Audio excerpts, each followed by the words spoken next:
ಪ್ರಿಯರೇ, ದಾವೀದನು ಉರಿಯನ ಹೆಂಡತಿಯಾದ ಬೆತ್ಷೆಬಳೊಟ್ಟಿಗೆ ಪಾಪ ಮಾಡಿ ಆಕೆಯ ಗಂಡನಾದ ಉರಿಯನನ್ನು ಯೋವಾಬನಿಂದ ಕೊಲ್ಲಿಸುತ್ತಾನೆ.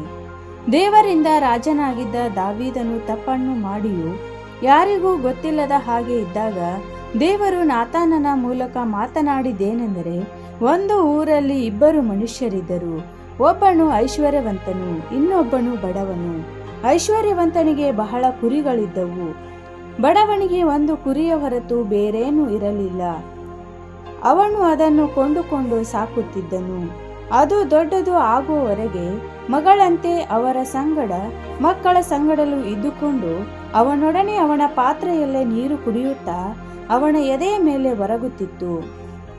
ಒಂದು ದಿನ ಐಶ್ವರ್ಯವಂತನು ತನ್ನ ಕುರಿದನಗಳಿಂದ ಏನನ್ನೂ ತೆಗೆದುಕೊಳ್ಳದೆ ಬಡವನ ಕುರಿಮರಿಯನ್ನು ಹಿಡಿದು ಅತಿಥಿಗೋಸ್ಕರ ಅಡುಗೆ ಮಾಡಿಸಿದನು.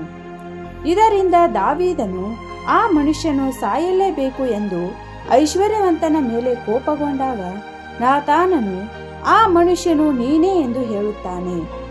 ಆಗ ತಾನು ಮಾಡಿದ ತಪ್ಪಿನ ಅರಿವಾಗಿ ಮಾಡಿದಂಥ ಪ್ರಾರ್ಥನೆಯೇ 51ನೇ ಕೀರ್ತನೆ. ಹಿಸ್ಸೋಪ್ ಗಿಡದ ಬರಲಿನಿಂದ ನೀರನ್ನು ಚಿಮುಕಿಸಿಯೋ ಎಂಬಂತೆ ನನ್ನ ಅಶುದ್ಧತ್ವವನ್ನು ತೆಗೆದುಬಿಡು, ಆಗ ಶುದ್ಧನಾಗಿರುವೆನು. ನನ್ನನ್ನು ತೊಳೆ, ಆಗ ಹಿಮಕ್ಕಿಂತಲೂ ಬೆಳ್ಳಗಾಗುವೆನು.